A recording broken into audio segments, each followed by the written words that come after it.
Everyone out there in the live stream, super nice to have you here. ZDAX, Dean, thanks for helping me remember what I'm supposed to say for the intro. That's fantastic. So yeah, I think we're about ready to kick it off. Like usual, if you got comments, thoughts, just throw them into the live chat and we'll make it part of the show. You guys ready? Yeah. Do it. Hello and welcome to Python Bytes, where we deliver Python news and headlines directly to your earbuds. This is episode 224, recorded March 10th, 2021. I'm Michael Kennedy. And I'm Brian Ocken. And I am Calvin Hendryx-Parker. Hey, we have a special guest. Calvin, welcome to the show. Hey, thanks for having me. Yeah, it's fantastic to have you here. Always great to have a fresh face. I believe it's been about a year since you were on the show previously. Is that right? I think almost exactly a year, yes. So. Yeah, YouTube reminded me that it was one of the first videos of this whole of Python Bytes that we'd put up there. Before we were live streaming, we'd record it and then put it up. Like that was so last year. I know. I mean, Python Bytes, you guys are really upped your game. I'm super proud of y'all. Yeah, it's so 2020. Yeah. Yeah. We got our broadcast studio working right here in Portland, Oregon. Super nice. Speaking of nice, I want to do a follow-up. You know what's nice, Brian, is so often our guests they send us all these items and, we'll mention something and we'll think this is like the first time I've heard of this. And they're like, and here's the 10 other amazing things that you've never heard of. Yes. Right. And so this is a little bit of a follow-up along that. I realized before I get into that though, Calvin, maybe you want to just do a quick, who are you? It has been a year. It has been a year. Everyone's going to remember who you were. Sure. I'm Calvin Hendryx-Parker. I'm co-founder and CTO of 6 Feet Up, and also the co-founder of the IndiePy group here in Indianapolis, the Python user group. And we are also the organizers of the Python Web Conference, which I'll talk about later. So that's kind of the quick rundown of me. You're that company that hands out Python jersey shirts. Oh yeah, we do some killer swag. Yeah, for sure. That's a cool conference. It'll be fun to talk about that in a little bit. So the first thing though that I do want to talk about over here is AWS Simple. We talked about Bodo type definitions, I think it was. And then someone mentioned that Bodo type definitions has kind of been deprecated, ignored, and so on. And so they pointed us at this MyPy live generated version that we talked about last week. And also we got a message from James Abel, who said, hey, I built this cool library called AWS Simple. Kind of got it all flowed together to get all the S's to fit in there, AWS Simple. And the idea is that it's a typed wrapper around the AWS API. And if you recall, I kind of was harsh on the Bodo 3 API, and I stand by that because there's just zero discoverability on how it works. There's like inconsistencies on how you pass parameters. Sometimes you pass them by name. Sometimes you pass them as dictionaries with names in the dictionary. Just there's a lot of stuff going on there, and it's really not discoverable. And so this one also is one of those libraries that's meant to help with that. So it's a simple API for basic services like S3, DynamoDB, their hosted NoSQL database, simple notification service, simple queuing service. I don't know if you guys have been to AWS lately, but you go to your console and it says, here's the 2 things you've recently visited. See the rest. And it scrolls. There's a lot. So this is clearly not everything, but it is some common ones, especially around S3, I think. And it's also maybe the kernel of other things, right? People often ask me, hey, what project could I contribute to? Well, if you're like, I would really love to have simple email service integrated with this. Like, well, it probably is easy to add like one more service here. So some of the features include a nice object-oriented API on top of Bodo 3 with proper type definitions and classes and static things that all the static type checkers and the editors all know about and love. You can write really simple like one-liners to do S3 read, write, deletes. It has automatic retry for S3. It has caching. So for example, it will, when you get a file or upload a file, it will hash that result. And basically, if you try to get it again, it'll say, let me check the E tag. That's the way web browsers and servers exchange. Like, here's the sort of history or the version of the file. And it'll check, has this thing changed or not? And so it'll not download the S3 file if it hasn't changed. And you ask, it'll just use the last version it got since it touched it. Things like that. Some DynamoDB full table scans, secondary indexes, and pagination. So there's some simple examples like, I'm going to create my S3 access and Then you could maybe, if you're going to do DynamoDB, create a DynamoDB access and just put an item or get an item, and off it goes. Really, really simple. As you would imagine, something with a name like AWS Simple has. But, it's just one more thing around AWS APIs that I think is pretty interesting. What do you guys think? I kind of expected a bullet at the very end there saying AWS Simple is not simple, because this is a massive undertaking to try and make something like this simple.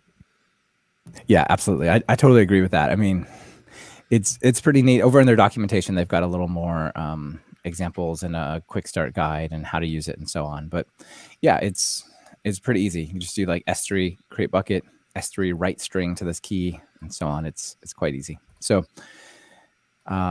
if you're struggling with the AWS APIs, this is a cool project. And again, I think it's pretty limited to just a couple of the services. So it's somewhere that if you got your favorite service and you want something like this for it, reach out to James and add it. Yeah, and all of the services could be added, and then AWS Simple could be as complex as everything else. Exactly. Like, I can barely install this thing anymore. It's really legit. Yeah, they're trying to become the AWS APIs for humans, kind of like requests for HTTP or URL lib. Yeah, maybe. I mean, Boto 3 was kind of like that too, right? Well, the S3 APIs, they've changed names. They're inconsistent. It's really hard to parse sometimes as a human, like the uploading process of multi-part uploads. If you're not into the web, this could be really daunting. Sounds like this is a great way to enter this space and not have to learn all that stuff. I can't just do this thing. I got to create a waiter, and I got to wait on the thing, and so on. Yeah, absolutely. Dean Langston out there in the live stream said, it's amazing to me how many of the most accessed APIs in the world need third-party packages to make them useful. Yeah, I mean, if it weren't such a small little rinky-dink company, if they could hire a bunch of developers to work on this, oh wait, no, it's Amazon. No, I totally agree with you, Dean. That's funny. All right. So AWS Simple, check it out if that appeals to you. Brian, what you got for us? Well, I was going to how do we do this? Oh, yep. We both clicked. Sorry about that. It was a race condition. So I learned something new the other day, and I learned something new about something old. So I've used coverage.py a lot over the past several years, and I've even covered it a lot on the Test and Code podcast a couple times. Covered it on the podcast. Yep, that's a meta joke. Anyway, there's something I missed the whole time. So there's a source thing, so you can tell coverage where the source code is, or where the source is for your whatever you're covering. And hidden in here is the source can be the source is either directories or packages. It's the or packages I never saw before. So that's cool. Why this is significant, and apparently this has been here the whole time, and I just missed it. Is there was a workaround. So if I'm testing, if I'm developing a package and I want to test it as an installed package, I install it and then I run the tests against the installed package. But how do I run coverage against that? And there was an old trick and I guess it still works, is to use the paths option within coverage to say these two paths are identical. So you could say the actual source code directory is identical to the site packages directory, so that it kind of lines everything up, and then it reports, even though it's measuring the coverage on the installed package, it reports it as if it was sitting in the source directory. And so I've been doing that in the past, and that still is a good idea so that the output is readable, but it isn't required. You can just pass in the name of your package without the .py or anything, or if it's just a file, but just the name of the package, and it just reports it. And yeah, anyway, I just figured that maybe some people out there have missed that also. It's very handy. Pretty cool. Well, you might wonder, why are you testing packages? Right? I don't need the coverage of requests when I use it. I just know that I use it and we're all good. Well, if you're developing requests, you might want to cover. Yes, exactly. Or, it may well be that you're building your application out of several packages that you control, and you kind of want to keep them separate for reuse, but you might also want to know, how much am I interacting with that one, right? Oh, that's a cool use to say, really, how much am I interacting with a package? You could run coverage on that. Yeah, That's if it's neat. 0, take it out of your requirements. That would be super nice. Yeah. Yeah, no, this Well, is really cool. yeah. Also, I guess when one of the reasons why that might be handy is if they drastically change an API, like go to a new dot, like a 3 dot something to 4 dot something. What is the API change? And you could check to see if you're even using that API or that entry point. That might be. Oh, a good that's use for interesting. that. Yeah, that part was like a breaking change, but I don't care. Yeah. Okay. Like I nice. can really see there's a huge use case here though for old code bases where the developers aren't there anymore and there's been dependencies brought in and you don't know exactly what's being used. So this is like super nice to be able to do that. Yeah, Yeah, and of course, as a reminder, you can have as many of these as you want to. So if you're wanting to measure several packages, you can add multiple source flags. And if you're using pytest-cov, it's the cov flag. Which is identical. I'm not sure why they used cov and -cov instead of -source, but there you go. Interesting. Okay, yeah, super cool. So, Calvin, I didn't know that you were an artist. I wish. Maybe more of a machine learning artist. This really interesting article came up on my news feed last week, which was finding Mona Lisa in the game of life with Jax. And so there's kind of 3 interesting things there, like Mona Lisa, game of life, and then Jax. The author was attempting to find if he could start with a starting set of points on a game of life. If you're not familiar with Game of Life, there's whole Wikipedia articles about that. But if you could basically seed an initial game of life, and after so many generations, have it show you a picture. So he actually started with the Mona Lisa, and kind of went through what it would take to go from a game of life running, all the kind of constraints that happen in that. But this seems like a really interesting machine learning problem. And that's cool. So it randomly runs the game of life, but then the ML says, "Oh, that's starting to look like Mona Lisa." More of that. Well, it's more of I'm going to run a generation of game of life and then reset, and I'm going to invert some pixels again and go again until I can generate what is my target picture. And it took a lot of CPU cycles. He basically wrote a simple single-threaded version of this in Python, and there's Python notebooks included with the GitHub links in here.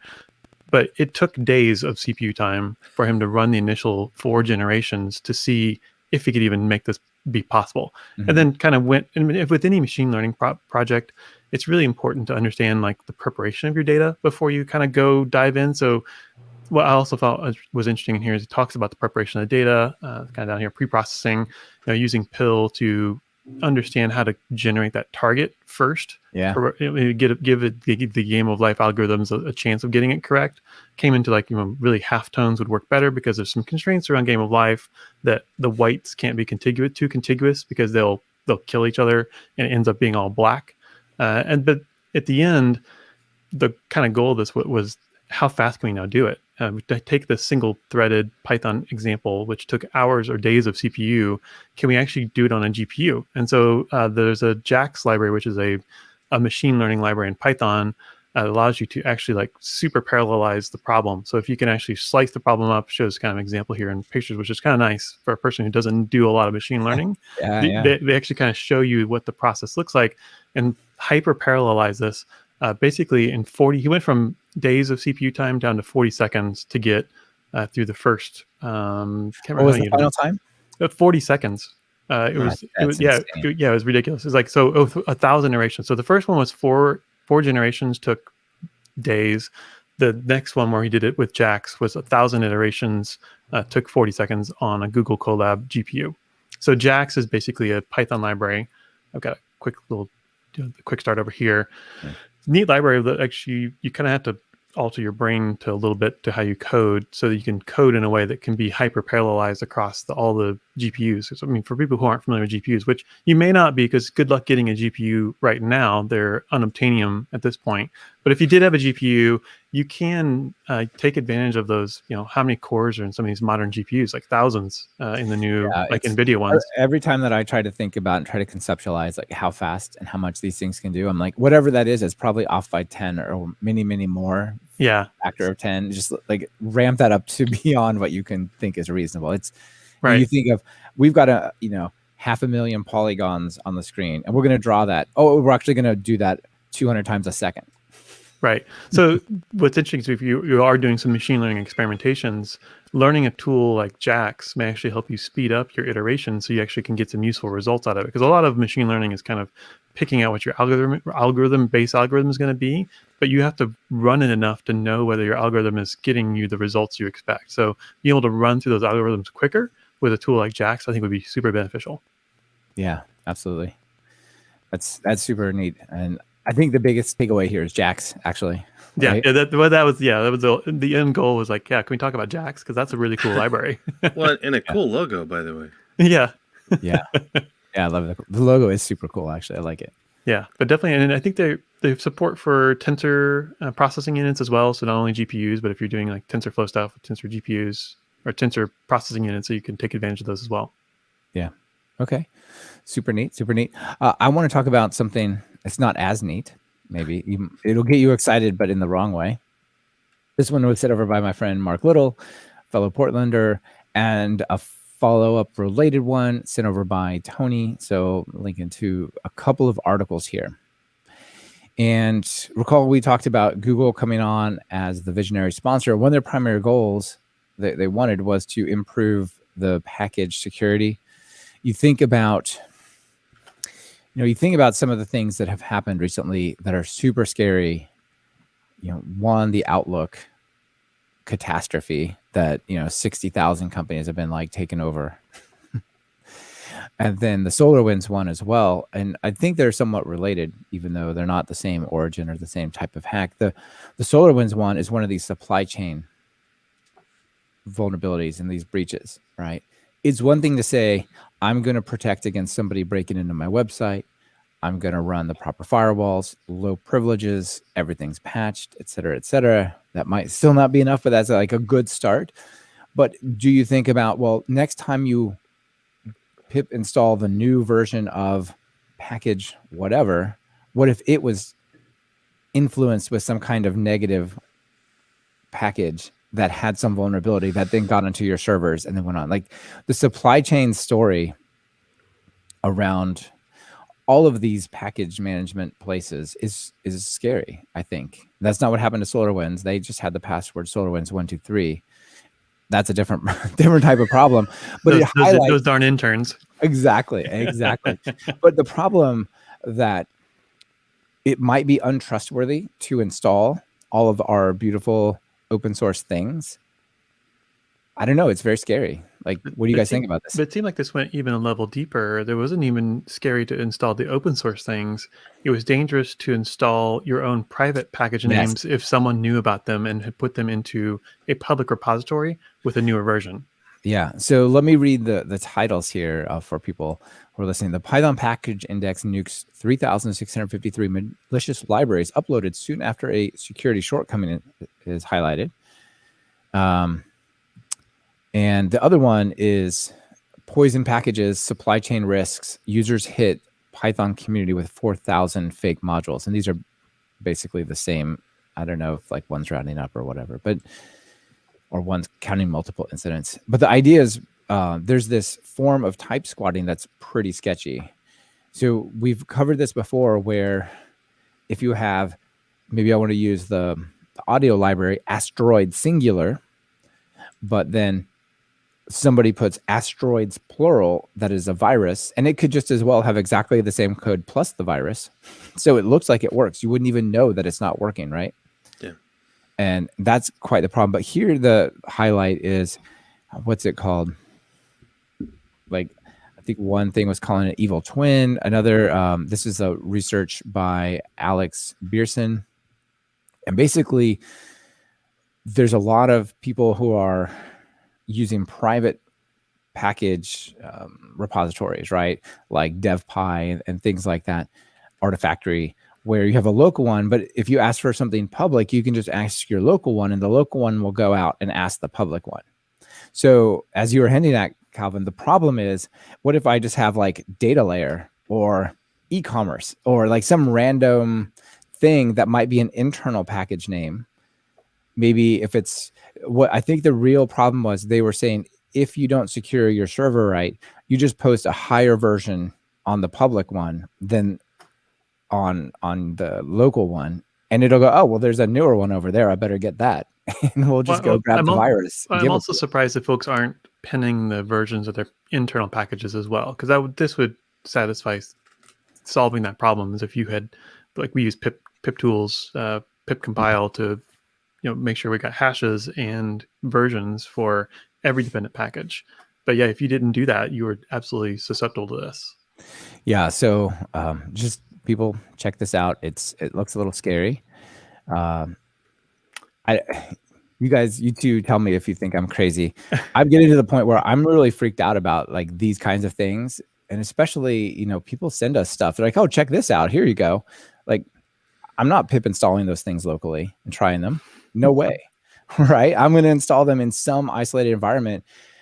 One thing I've been thinking about doing is setting up my own DevPy server, which is exactly the problem sort of that we're talking about. So that doesn't necessarily solve it. But what you can get with your DevPy server is you can get DevPy constrained, which will let you not blacklist stuff or exclude stuff, but you have to whitelist things. So you're like, all right, I'm going to try to set up this project. And when it tells me I need these things and they're failing, I'll make sure they're good, make sure they're used a lot. I'll put them in the whitelist, and then I'll be happy to just pip install versions, no versions, whatever. Right. But sort of being more protective about this. I don't know. Maybe I'm just paranoid, but this stuff is creeping me out. What do you guys think? I'm still just having it I'm still sinking in. I'm not sure how I react to it. So yeah. My reaction is I think there's still more infrastructure security wise that has to happen in the community. And there's efforts to do signed packages. There's support in the latest version of pip for signed packages.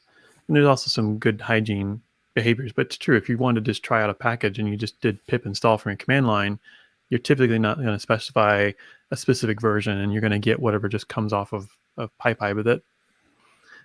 Yeah, we've gone around and around about it internally as well, talking about this because we want to make sure we're not susceptible to this kind of an attack. And I think good practices like the pip tools, using that and having pinned versions has pretty much given us a comfort level with we're pretty safe. I mean, no one's 100% safe. That doesn't exist. But we're feeling pretty good because of the practices. Yeah. Yeah. I know that sounds good. I mean, there's only so much you can do, but layers are good, right? Layers are good. Anyway, if you are running, I want to highlight this. The ultimate problem highlighted here is that if you have a private PyPI server, that there were ways to typo squat on your internal names, not on the public names. And there's no way for the public stuff to go, well, you can't have that because it looks too close to this, right? It might not exist publicly. So just be really careful about the versions, be really careful about like whitelisting things if you're doing your own private PyPI. And it's important to also note, this is not a Python specific problem. So I think some folks may have blown it out of proportion, but like other packaging distribution tooling all have some similar problems. Yeah. And I just saw a message I think it was on Twitter or somewhere. Yeah. Obviously NPM has this problem. Ruby Gems, all these places, NuGet, whatnot. Somebody who was involved in like diagnosing and solving these problems was like, please don't go post another 4,000 packages to prove your point. We are already aware. Just send us a message. You're causing a lot of work that is like distracting us from addressing this problem. So, we don't need more examples. We need just maybe a notification. Yeah, I guess one of the other things is that it is typo squatting. So in our organization, we try to minimize individuals having to pip install anything really. We have all of our app projects have requirements files with pinned versions.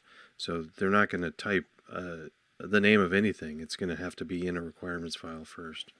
So yeah. All right. Well, check out the articles. There's more details in both of them. Brian, what you got for us? My turn again. Okay, cool. I wanted to talk about something new. Text-based adventure games. Have you heard of these? I love them. I used to play MUDs when I was quite younger. Those were so fun. They were so magical, even though they were just text. So I actually never got into this, but I had entered adventure games. What was it called? The Dungeons of Daggerath was a game that I had on the TRS-80, and it wasn't text based, but the graphics were just lines. So it was you would go through a cave and stuff like that. But anyway, a little bit before that, so we're talking in early 70s, so 75 to 77 was a game called Adventure, and then or Colossal Cave Adventure. So you can play Colossal Cave Adventure because Brandon Rhodes has Python Adventure. And this is just awesome. I played this the other day. It's so, well, I don't know if so fun, maybe like overselling it, but it's kind of neat. It's a faithful port of the adventure game to Python 3 from the original 1977 Fortran code. Whoa. And Sounds awesome. so if I get distracted, it's because I've actually pip installed this and I'm playing it right now. it lets you explore Colossal Cave where others have found fortunes and treasure and gold, though it is rumored that some who enter are never seen from again, like maybe Calvin. But one of the things that I loved is I played in both modes. So you can, there's two modes you can play. You can, in a Python console, you kind of run it. But you can also, I'm going to show for the people watching kind of what it looks like. You import Adventure and then you say adventure.play, and it gives you instructions, and you have to type things like east, west, get lamp, things like that. Oh, it's even like function call style. Well, it's function call style if you do the import on the REPL. I see. Okay. If you go through the there's traditional mode. Okay, got it. The traditional mode is you do Python-M adventure, and then it's traditional mode. You say get lamp with a space between the get and the lamp, and that's how I played it. But the fun part about this, the traditional mode, it's a 1200 baud, so you have to wait for this to type its message to you. You may have to explain that to some of our listeners. I don't know if I can. It's slow. So it sort of ticker tapes out the message to you, and you're waiting for it. Yeah, wow, that's impressive. So, I used to be able to identify by sound the speed of the connection I would get. I could tell you, is it 9600? Is it like 32, whatever, or is it 56? And whether the error correcting kicked in or not. Yes, exactly. You hear it. But I don't think I even remember what that sounded like. That was some slow business. One of the things, so a little bit tie into my own personal nerdiness. I was curious how this related to Zork. So Zork, I never played either. It was a little bit after Adventure, but there was a TV show called Chuck that I really liked. And one of the premises is this Chuck and his buddy used to play this game, and he met this other guy by both of them being Zork nerds, and they did their own port of Zork. And I'm like, is that a made-up thing or real? And apparently it is real. Zork was a follow-on to Adventure from 77 to 79. So anyway, so I'm going to ask Brandon. So Brandon, can we get a port of Zork also for Python? That would be great. Then we'll get our little IoT devices that we can play these adventure games on, like a little Nintendo Switch, but super old school, like low baud rate. Ought to be great. Oh, I want this totally for my Oculus Quest, so I can do a text adventure in full VR. Yeah, 3D. Well, the 1200 baud, the baud slow down thing is entertaining for about 10 seconds, and then I'm like, can I get faster now? So anyway. Yeah, you had the true retro though. That was cool. Very nice. That's cool. Awesome.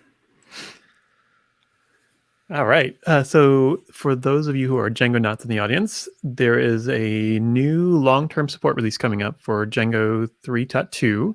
That's a big deal because the long-term support ones are the ones you want. Oh my gosh. And Django's community is really good about that long-term support. I mean, and they have a very good security policy and release revision policy. It's very clear, very, very well documented. So the next one coming up, which is going to be released here in April, is going to be 3.2. This post specifically that I linked to is actually an overview of some highlights of interesting features that you may not have noticed. You can go read the main Django 3.2 release page and see kind of the overall new features that are going to be coming in. But this post specifically covered some things that I thought were also interesting. A lot of them are performance and kind of protections against hurting yourself when you're programming. So things like, excuse me, covering indexes for Postgres, so you can actually avoid full table scans and do index scans and Postgres for indexes are magic. Yeah, and so this is enabling even more of the nice magic of those indexes inside of Django. It's nice and nice is making it into a LTS release. One second. Yeah, I think it's really cool that it's the LTS release 3.2 is coming out. I think there's also some async and await stuff in here coming along, which is pretty exciting. I know that one of the areas that's still pending to get really the async and await stuff properly, like full stack, is the ORM stuff. ORM, right? yeah. Yeah, So I mean, because you're not waiting on, like, you wait on the database. That's the thing you need async for more than anything else. Yeah, and that's kind of one of the notable missing items for me in 3.2. I mean, the team is doing an amazing job of implementing all the async features for Django. I mean, 3.0, 3.1, you started off with the routing, then you got the views. 3.2 was supposed to be, I think, the ORM included, but maybe just due to the fact that we are talking about a long-term support release, that was maybe too risky of a feature to get included here. But look for that coming soon, like in 3.3 or 3.4 for the ORM, which will be a big deal. The other things that are included in this 3.2 release, again, kind of focusing on security and safety and performance. Time zones, it's probably one of the two hardest things in programming is the time zones and character encoding and off by one errors.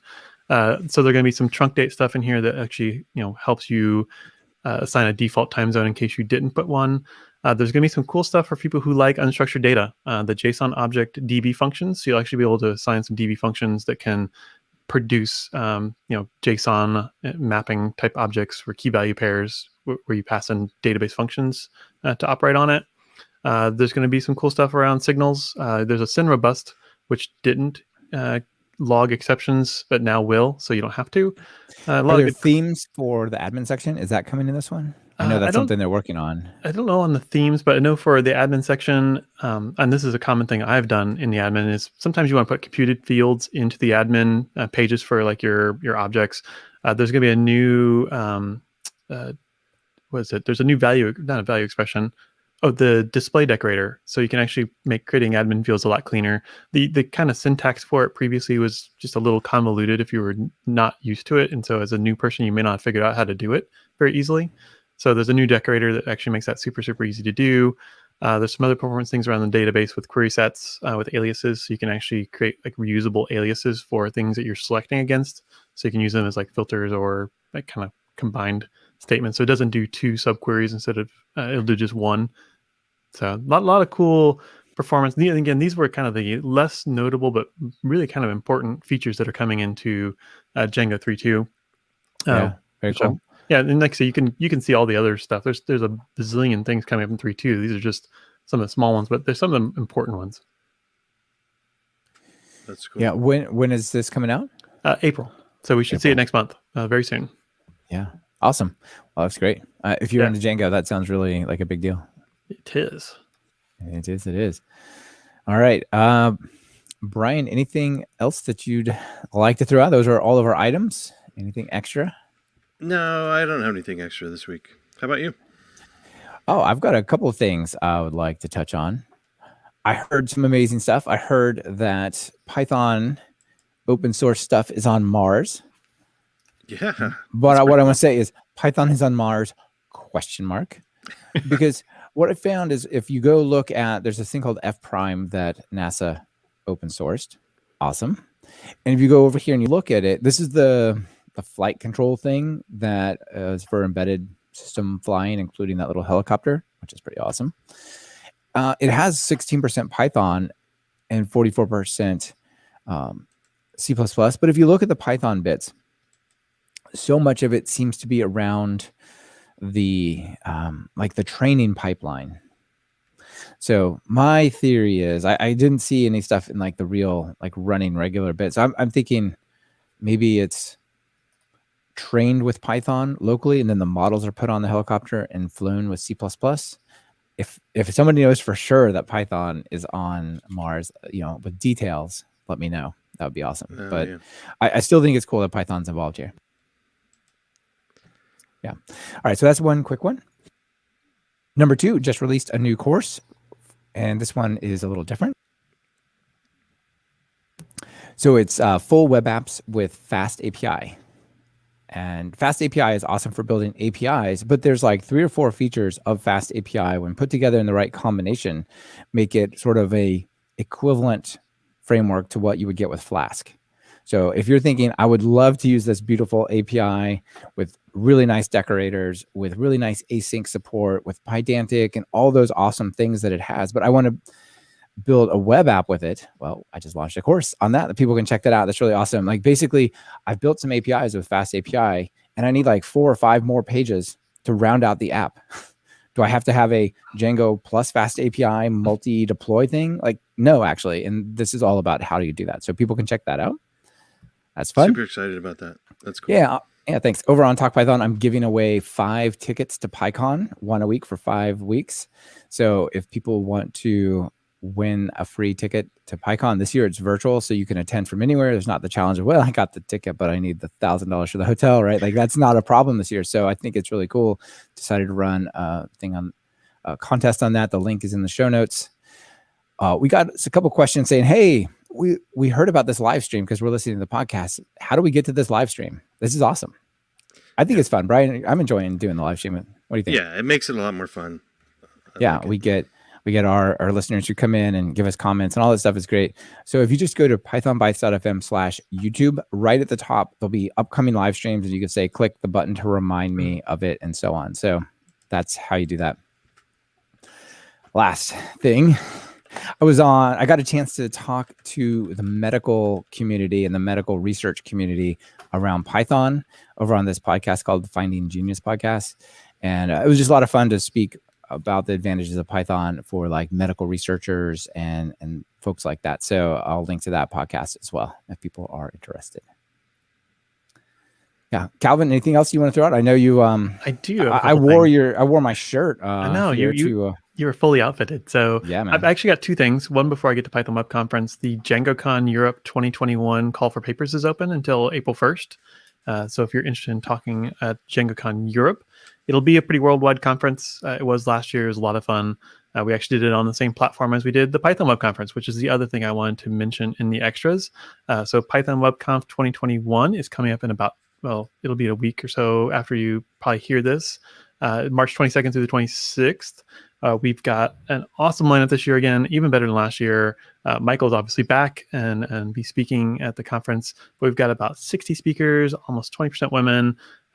There's 43 new speakers this year. It's like it's like 4 or 5 days or something. It's a big conference. Yeah, it's 5 days, but we're doing half days, so you don't have to consume your whole day with being at a virtual conference, because we understand that is just hard. And I think we're all adjusting to what virtual conferences really kind of should be. So this is a new experiment which got 4 tracks. So there's app dev, PyData. It's an official PyData track. There's a cloud track and a culture track. So if there's nothing you're interested in, I would be hard pressed to believe that. There are tickets for $199 for professional, $99 for student. And we do have our grant program back again this year. So we are doing offering up grants for those who, we want anybody who wants to truly attend to be able to, no matter what the financial, piece may be. So check out the grant program. For everyone who buys tickets, we offer up grants for those who can't afford tickets. And I'm really excited about that. You can check that out at pythonwebconf.com. Yeah, it's going to be a ton of fun. It was a lot of fun last year. We got a bunch of social events planned and some really awesome sponsors. And I'm just super excited about being able to produce something like this for the Python community. I feel like the web is an area that doesn't always get the attention it should in some other conferences. And we're hopefully fulfilling that. Yeah, super cool. It was a good conference last year, so I'm looking forward to being part of this year. Yeah. Brian and I were just on a virtual conference at PyCascades, which was a lot of cool fun. We were on that panel about podcasting. Yeah, that was great. You all might know a thing or two about that. We've done it once or twice. I'm not sure I would laugh at it, but maybe a joke. We could laugh at a joke. What do you guys think? Yeah. Yeah. All right. So I know we got like 2 rounds of jokes, but let's do another round of these comments. I'm already laughing. I know, they're so good. So I'll do the first one. Brian, you do the next one. Calvin, do the next one. We'll just we got 5 or 6, something like that. So it's important to comment your code. There's this code, I believe it's Java, and it is part of a class. It says private logger, capital L class logger, variable name logger equals logger class factory method dot get logger. So private logger equals logger dot get logger. What does the comment say? Logger. Quote. Yeah, just logger. This is the logger. Fantastic. You passed your code review. Yes, I guess you have comments. No. Yeah. All right, Brian, what's the next one? Next one looks like C++ comments, but comment this block that says, "This is black magic from some Stack Overflow link. Don't play with magic. It can bite." All right, Calvin, what do we got next? Well, this one obviously is a Python comment in the code. It says, "For the sins I am about to commit, may Guido van Rossum forgive me." Yes. I love it. I would be hard pressed to know what they're getting ready to commit. If they read this in Python, they really should know the guidance already. Yeah. Yeah. Maybe they put a semicolon in there. I don't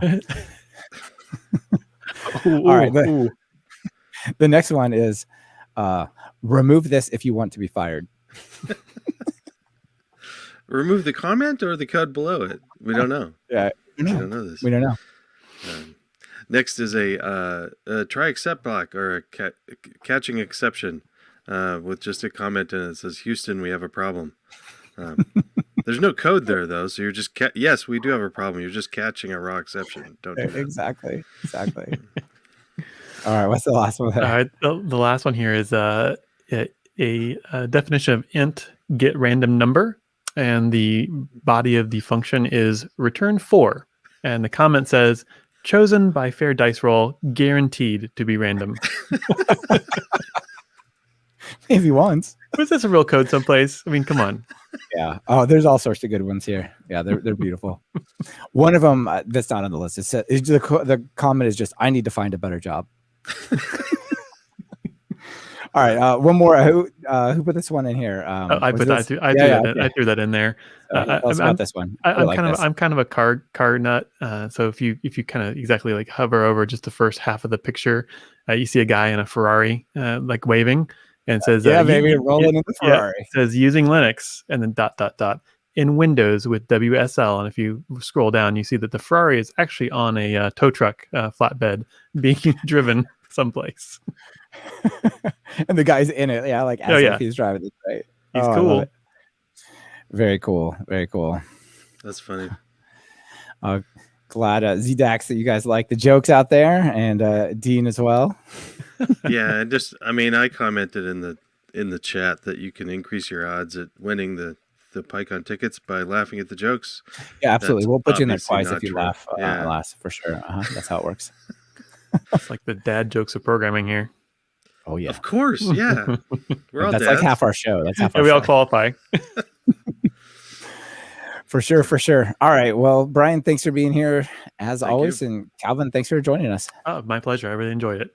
Yeah. Good luck on your conference and catch you next time. Yep. See y'all later. Thanks for joining the live stream.